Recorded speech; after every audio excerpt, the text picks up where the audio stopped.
Tim SAR gabungan melanjutkan pencarian korban longsor Bandung Barat. Dan hari ini meski cuaca hujan dengan intensitas sedang dan pandangan yang terbatas. Pencarian korban longsor Rabu pagi tadi dilanjutkan dengan memperhatikan faktor keselamatan karena cuaca yang tidak bisa diprediksi. Tim SAR gabungan akan fokus ini mencari korban di sejumlah sektor yang telah ditentukan, termasuk lokasi yang menjadi permukiman padat dan berpotensi ada banyak korban. Selain itu, belasan alat berat serta anjing pelacak juga diterjunkan untuk mencari korban yang tertimbun material longsor.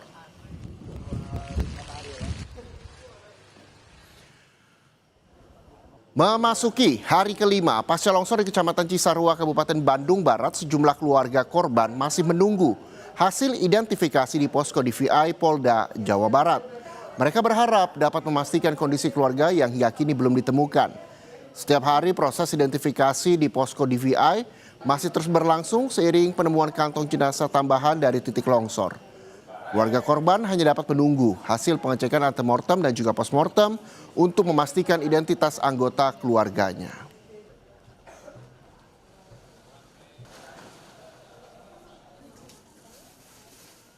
Kita akan pantau saudara perkembangan proses identifikasi korban longsor di Kabupaten Bandung Barat, Jawa Barat. Sudah bersiap jurnalis Kompas TV Mita Handayani dan juru kamera Reza Pratama di Bandung Barat, Jawa Barat. Selamat siang Mita. Mita, hingga siang ini seperti apa proses identifikasi, tahu data yang diserahkan keluarga untuk bisa mengetahui kira-kira kantong jenazah siapa, korban siapa yang memang saat ini sedang didalami petugas? Ya, selamat siang Reza. Untuk saat ini saya sedang berada di posko DVI Polda Jawa Barat. Posko ini nantinya menerima kantung jenazah yang sudah didapatkan dari hasil pencarian di titik pencarian longsor Cisarua, Kabupaten Bandung Barat.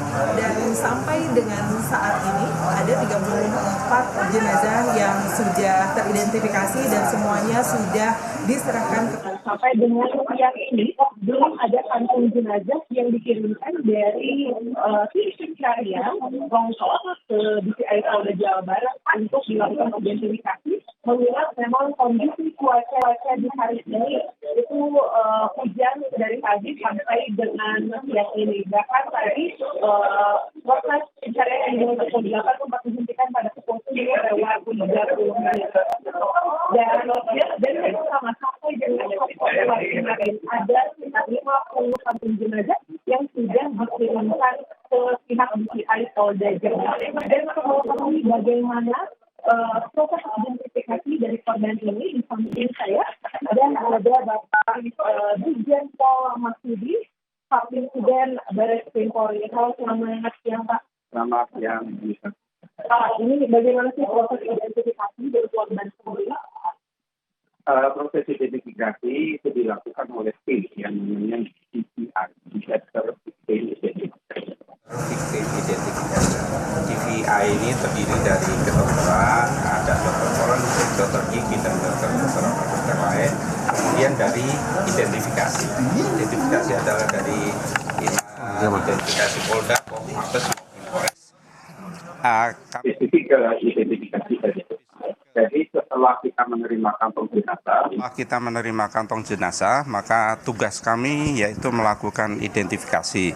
Identifikasi yang bisa kita lakukan adalah dengan metode pencocokan wajah, kemudian pencocokan iris dan pencocokan sidik jari. Tetapi rata-rata karena ini korban bencana alam, biasanya wajahnya sudah kurang bagus. Kemudian juga iris, karena golden time untuk iris orang meninggal itu 1-2 jam saja. Kemudian yang kami berharap adalah dengan pencocokan sidik jari.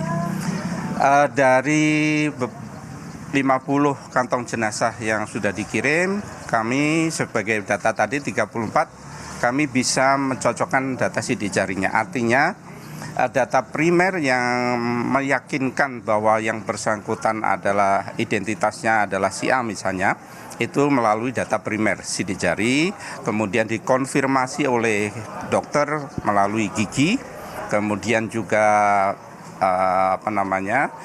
perlengkapan yang digunakan oleh yang bersangkutan termasuk ciri-ciri khusus. Itu yang dikonfirmasi. Itu melalui proses rekonsiliasi sehingga dengan data primer sidik jari cukup membantu meyakinkan bahwa itu adalah yang bersangkutan untuk bisa dilanjutkan dengan penyerahan kepada keluarganya. Ya. Pak, ini kan sudah memasuki hari kelima seperti itu. Kalau untuk korban bencana alam longsor seperti saat ini, itu bagaimana Pak? Apakah untuk sidik jari misalnya atau iris dari mata itu bisa terlihat Pak? Kalau untuk iris sudah jelas tidak bisa. Tapi alhamdulillah sampai hari Selasa kemarin dari 34 yang kami periksa sidik jarinya masih bisa dibaca. Walaupun memang kondisinya sudah mulai rusak, kulitnya sudah mulai menipis dan lain sebagainya. Tapi dengan metode treatment tertentu terhadap telapak tangannya, kita masih bisa mengambil sidik jarinya dan melakukan pembandingan secara manual. Untuk sisanya kan masih ada yang belum teridentifikasi. Apa yang menjadi kendala belum dapat teridentifikasi Pak? Ya, untuk sebagian yang belum teridentifikasi adalah anak. Ada sebagian memang anak, kemudian sebagian juga body part. Body part yang memang tidak ada tangan, telapak tangan, dan tidak ada wajahnya. Itu, ya. Baik, Pak Masudi, terima kasih untuk informasi yang sudah diberikan kepada kami.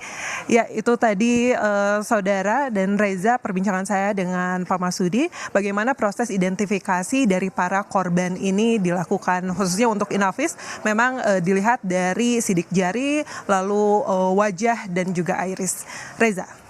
Baik, terima kasih jurnalis Kompas TV Mita Handayani melaporkan langsung dari Bandung Barat, Jawa Barat.